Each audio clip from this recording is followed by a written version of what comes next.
Here we go with today's number. It's July 26, 2022. 10 balls. Each ball has a number. Numbers 1 through 10. Swirl the numbers. Pick a number. 2. We're going with 2.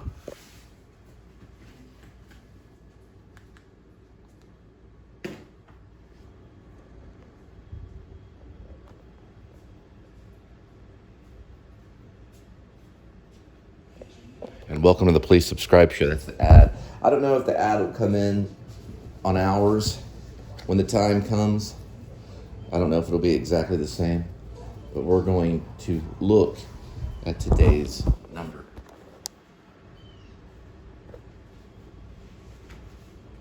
Okay, let's see if it's 2. Here we go for today's number. It's July 26, 2022. 10 balls. Each ball has a number. Numbers 1 through 10. We're off by 5, so we can be a 7 or a 1. Usually we're off by 5 or 3. Could be a 5. Pick a number. 5. No, you said 2. You said 2. Today's number is... You got it. She got it. She got today's. Oh, wow. That's great. Linda got today's number. Yay. And welcome to the Please Subscribe show. You witnessed that too. That was July 26, 2022. And Linda got number 2. Oh crap, slipped on some oil. Or whatever that is. It's like mud. See that? That looks like a tan looking mud.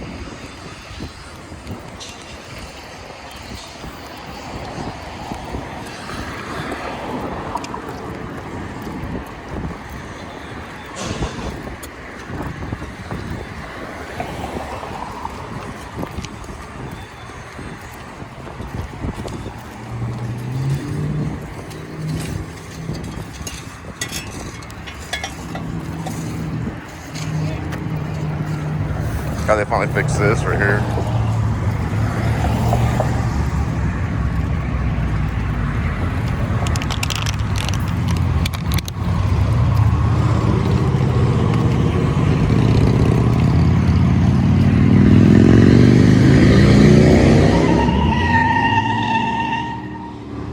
I can't believe that you haven't heard of David Lynch.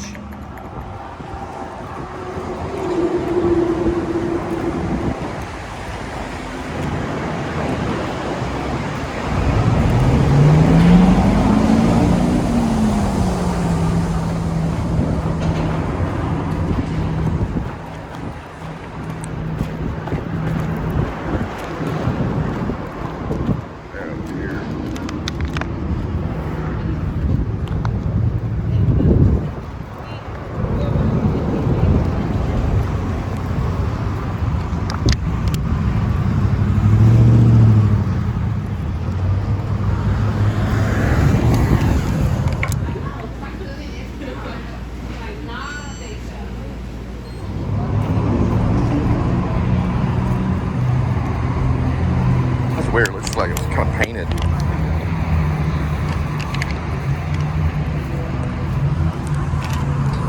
So welcome to the Please Subscribe show.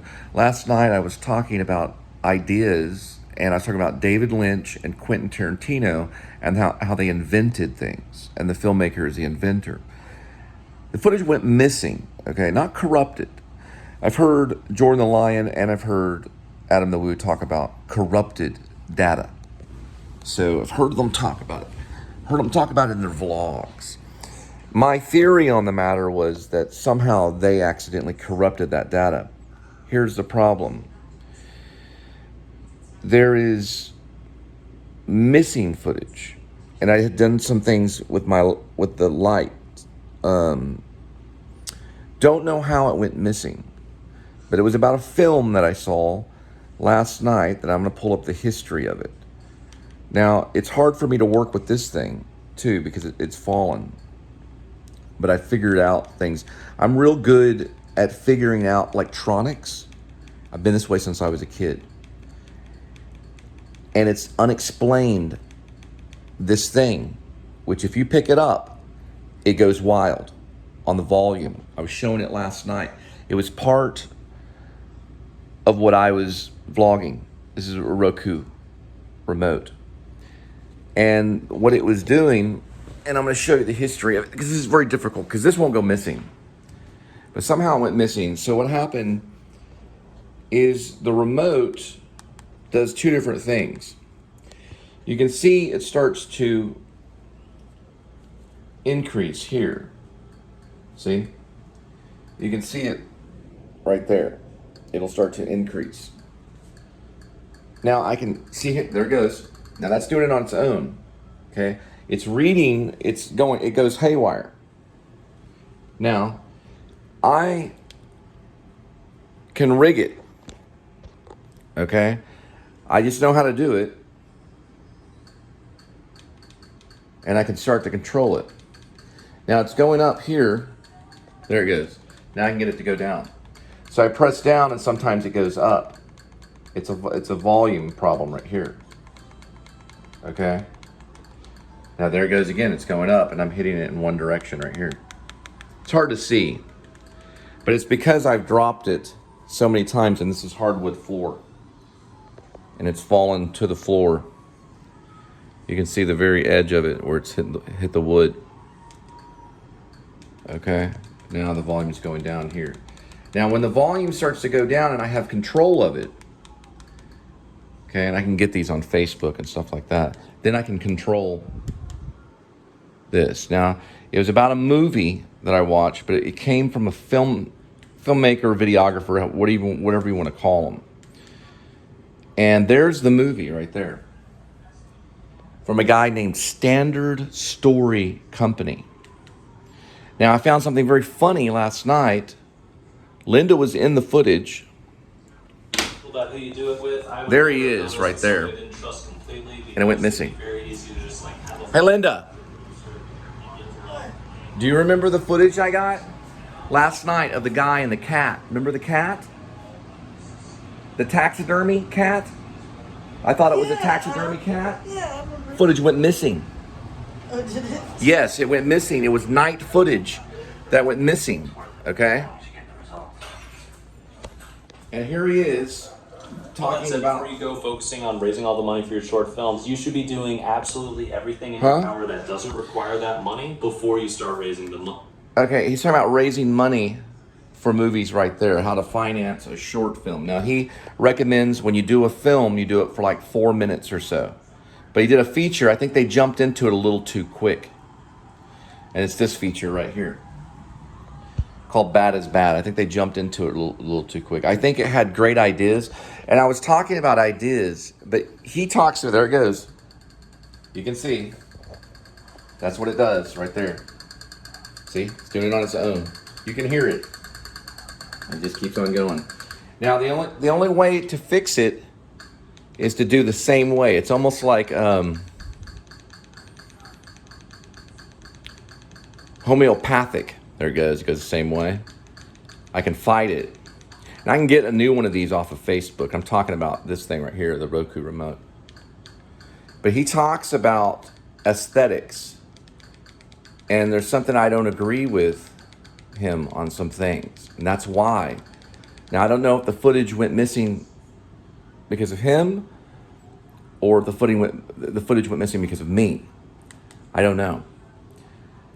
But he talks about cliches, short film cliches. He also talks about crash courses in filmmaking. His name is on the director of Bad is Bad, which you can see in this, which I don't recommend the movie.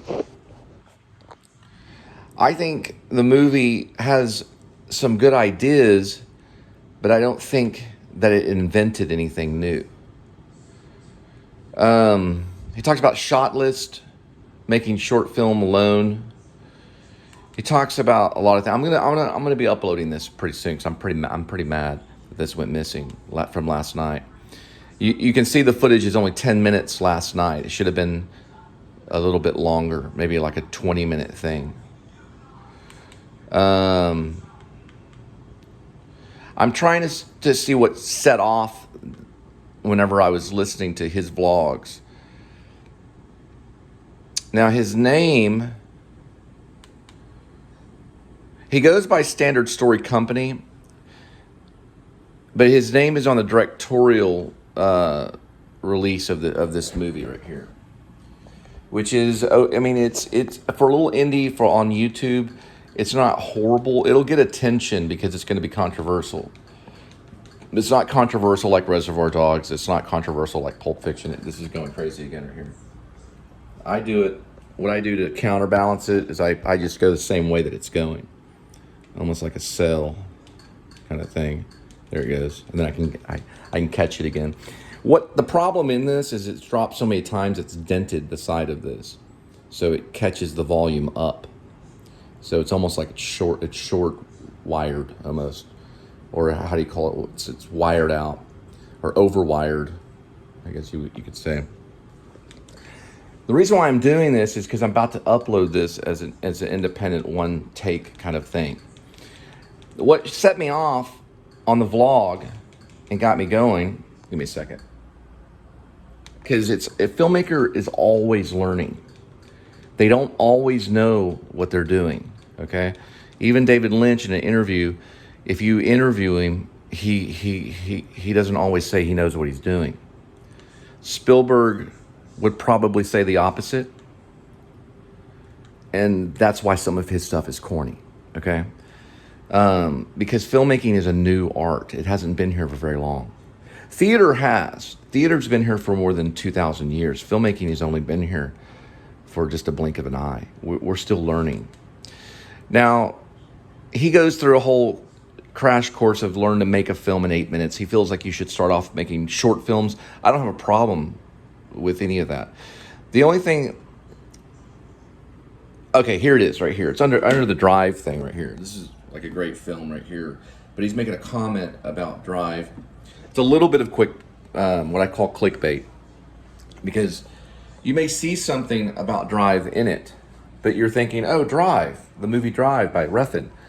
But he's saying that you should stop looking for great movie ideas. So stop coming up with great movie ideas. And so the one thing that he does in it is he talks about how the movie ideas are already there. You got the tragedy and the drama. You got something called the quest. You got the voyage and the return. You've got the rebirth, right? You've got the overcoming the monster. Okay, so if you look at a film like Taxi Driver, it may have a lot. There may be a lot of those different ones. But if you look at a film like with Alec Baldwin and Anthony Hopkins, The Edge, that's definitely overcoming the monster. The bear was overcoming the monster. Eraserhead could be similar maybe to overcoming a monster maybe, but also kind of a voyage too, because Henry goes into a voyage in his mind. So he talks about that the ideas for writing a script, he may be saying that they're already there. Now, I've heard this about Shakespeare, that Shakespeare has already come up with all the possible ways that you can tell a comedy, or all the possible ways that you can tell a tragedy, or all the possible ways that you can tell a voyage. I guess The Tempest is kind of maybe a voyage thing, but that's all theater. So my argument on it is that the idea, and Lynch talks so much about ideas, he almost has like a light bulb right next to him. And when I watched their movie, I looked for ideas. So that's what I do when I watch anything, any film and media. It can be a vlog, or it can be a Eraserhead. It can be any kind of movie. It can be Alex Kendrick's movie about I don't know, about a car salesman or whatever, about a salesman, or about corruption, or whatever he writes about, okay? And then, all the church and all the stuff that are going into the Jesus idea, and that's fine. Hey, Cole. Give me 1 second, I gotta make this point because I'm about to send this up. Okay, sorry. What made me disagree with him, and I can't think of his name right now, but I wanted to show what I was showing, and I'll probably do a little bit of editing in this one. It won't be a raw upload full footage. I think the idea is important, and I think you should look for great, I guess he's saying great story script ideas. He calls it movie ideas. And he's talking about execution only, meaning he's talking about the aesthetics. He's talking about the costumes. He's talking about the lights. He's talking about the sound. He's talking about the execution of the film is what matters, not the idea. And there's some truth to that. Because if you look at Eraserhead, it was about execution, but there was ideas there on top of the execution. So it's kind of one-sided. So you have an idea, okay? Now, I think they took from other current filmmakers. I think they jumped into it a little soon because there was a kind of a Pulp Fiction thing in this story that they were presenting. It didn't go well at all. There's a film Michael Pitt did about home invasion, which is what their film was about. Bad as about home invasion. Give me a second. It's an important idea, but yes, it's been done many times. I think Dangerous Games or something like that. I'm sometimes bad with recalling titles, but I'm not bad with recalling the story. Just like I can always remember the melody to the song and not every single lyric, which a lot of people are that way. But the idea is sometimes the fundamental aspect of filmmaking, or the limitless aspect to it, the thing that launches us out and search for something, right? So Lynch will go into this meditation, transcendentalism, and he tries to bring in, he's kind of method, he tries to bring in his own subconscious and unconscious moments, or his moments where he's not completely conscious like we are every day, into his storytelling. And so there's meditation behind what he's recalling, and then we see, why is Twin Peaks this way? Why is there something where it takes a long time to get to something, or there's a long kind of meditative things? I think he's commenting on some of these transcendental meditations, these ideas that maybe he has come across and has experienced himself. So we're getting to experience this. Just like Adam the Woo goes out to Walt Disney World and can experience Walt Disney World and share it in a very nonchalant way. Okay, because he's just simply showing. So there's different levels of experience that the filmmaker is presenting for different reasons. That's where sometimes ideas are captured. Now, I think what Lynch is going off is he's making comments about the dream world, maybe some kind of demonic thing that maybe he's experienced maybe himself. And he's also maybe taking a little bit from Francis Bacon, just like Quentin Tarantino takes from all those movies that he watched in all those video stores, especially the video store he worked in, because that was his idea, that was his invention, right? So the idea and the invention is very similar. So don't stop looking for ideas, right? It's dangerous not to as a filmmaker, because you don't want to present something that's just there. I know there's like jet airplanes, and that this is all sound effects that we've created. We don't want to just present something that we think is it's kind of like the difference between good acting and bad acting. You know, the good actor, and I mentioned this last night, made me mad that this all went missing. I had the little lights on and everything when I told him. My little lights things. These little lights that I have. I go back to Marlon Brando because I study these things because I need to.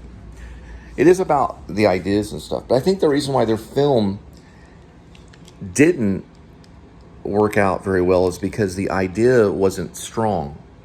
So you cannot dress it up very well if the idea is not strong. And I was talking about this guy right here. Brando wasn't just your average actor. So the thing about Marlon Brando that was interesting to me was he was very much into ideas. So he wanted to present a person, me and you, humane behavior or mankind. He wanted to present that with an idea, as a person, as an actor. He didn't go around really with a film camera. He did make one movie, a very good one, One-Eyed Jacks. He did get to direct that, and it wasn't bad. Even Martin Scorsese gives it accolades. One-Eyed Jacks was good. But the ideas in Marlon Brando were very strong. So he wasn't just an actor. But if you listen to some of his audio recordings from back when he'd be interviewed or when he would speak, it was like listening to a philosopher. He had always had these ideas going on. So when we saw him on stage and when we saw him in film, we saw the ideas going on inside of him. That's why you couldn't take your eyes off of him. Now, I think their movie, Bad is Bad, I think it has a lot of heart. And I think aesthetically they did pull off some things. I think they could have held some shots longer. I think they could have maybe mixed the cast members up a little bit better. They could have switched the roles, or they could have done something differently. And I think there was some stuff they were drawing from some other literature and stuff. But I think ultimately, I don't recommend it. But I think ultimately it probably kind of, there's a success in filmmaking and then there's failure, right? So we see this movie and we like it for a certain reason because it does something. There's a whole team behind it. There's a whole crew behind it. There's a lot of hard work behind it. And it succeeds on this note, but it's founded by an idea. And so I didn't find the movie when I watched it because I just came across the movie. I came across the vlog first. So what was funny about it, and I'll switch over here, is I'll start it here because this is in one take.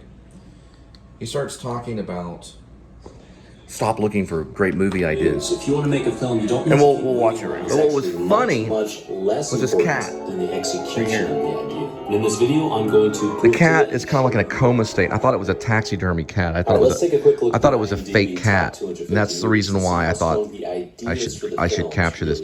And Linda was laughing at it last night. There's that cat again, right there. Look at the cat. Right there. No, look at it though, remember? We thought it was a taxidermy cat, remember? Check it out. So we thought that was a fake cat, but the cat is actually in like, there it goes, it just blinked its eyes. And there's the dude right here, and there's Travis Bickle right here. Don't know why this footage went missing. And then he's got a little Super 8 or whatever you call this right here.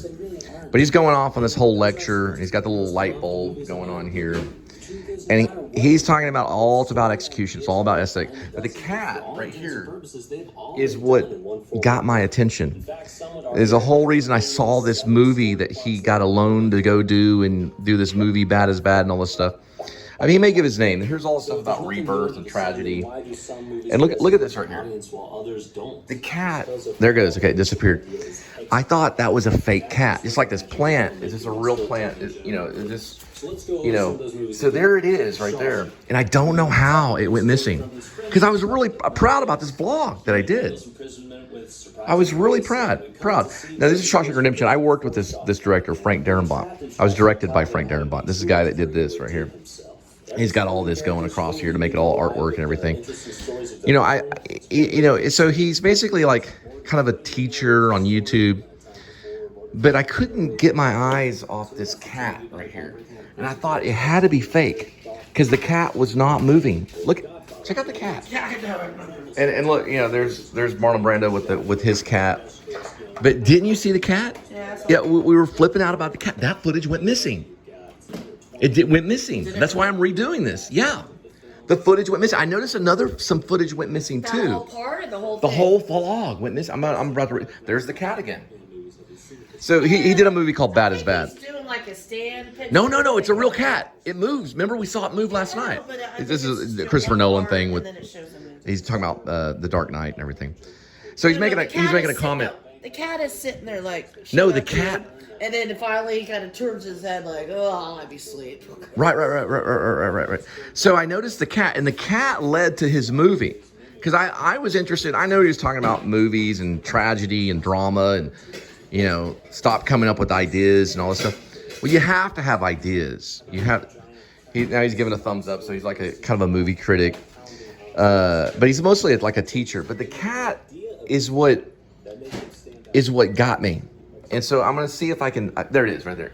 So it's completely, you can see his hands moving. The cat is in real time. I thought it was taxidermy. I thought it was a puppet cat.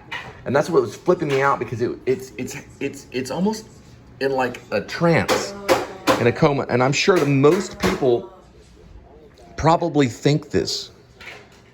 Watch, it'll move in a minute. Just keep your eyes on the cat right here, because that's his idea. But believe it or not, is the most brilliant thing is this cat right here. And he's talking about drive, and of course, you know, you're talking about execution. You're talking about aesthetics. Drive is one that they really had to work hard on to pull that one off. But the idea behind Drive is the most important thing. It's not just another movie. It's not just another idea. That's what he's trying to say. I disagree with it completely. I think the idea is there first, then you build around that idea. And that's why filmmakers work so hard at pulling off or executing. Meaning, what's another word for execution? Like, Survive the microwave. no, the cat's still there. Look. There's another word for it. I'm trying to see where the cat will move. He may have done this on purpose or not thinking about it. No, it does move though. The cat will move. Yeah, he just blinked his eye. Yeah, he blinked his eyes earlier. But most cats don't sleep with their mouth open. No, it's like in a coma. The light does that to them. So he's talking about like coming up with different shots, and you know, you've got your act 1, you lay everything out, act 2. And somehow this all went missing. I don't know why. There's the cat again. I'm looking at, see if I can see the cat move. There it goes. That's what I want to see right there, the cat moving. Good night.